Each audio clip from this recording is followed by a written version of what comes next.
13 дугаар цэцэрлэгийн багш Өнөр Жагвал байна. Зургаар дамжуулан алим шүлгийг Арслан маань алимд дуртай. Арслан маань жаал хүрүү дайрсан байна. Гэтэл жаал хүн маань Арслангийн аманд 10 алим хийчихжээ. Алимны сайхан амтанд Арслан маань аргагүй номхороод жаал хүрүү дайрхаа болсон байна. Алимд дуртай Арслан, аймаар сүртэй Арслан архирч над руу дайрлаа. Ахиж над руу дайрлаа. Айж би зогцсонгүй. Аав ээжээж дуудсангүй. Ангайсан том аманд нь 10 алим чигчлээ.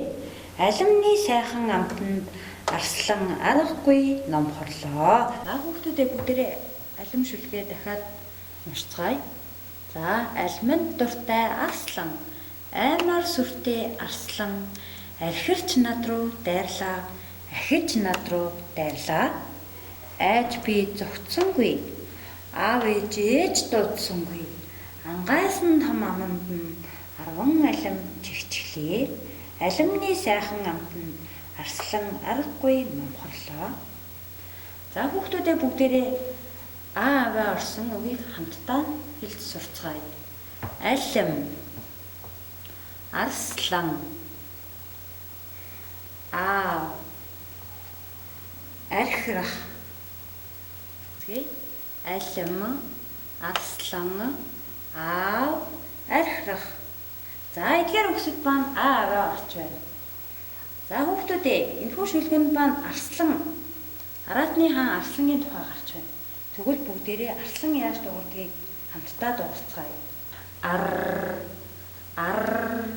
Ар гэж дуурдаг байх нэ. Ах, алим, идэв. Ах, алим, идэв. Аав, алим, дуртай. Аав, алим, дуртай.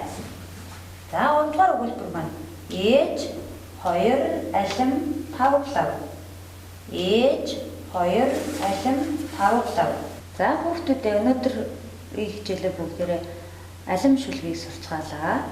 Алим шүлгээ гэртээ баттгад цээжлээрэй. За, мөн зурган бүдүүгч ашиглаж өгүүлбэр зохиосон аав ээжтэйгээ хамтраад өгүүлбэр зохиож сураарай. Анхаарал хандуулсан хүүхдүүддээ баярлалаа. Баяртай.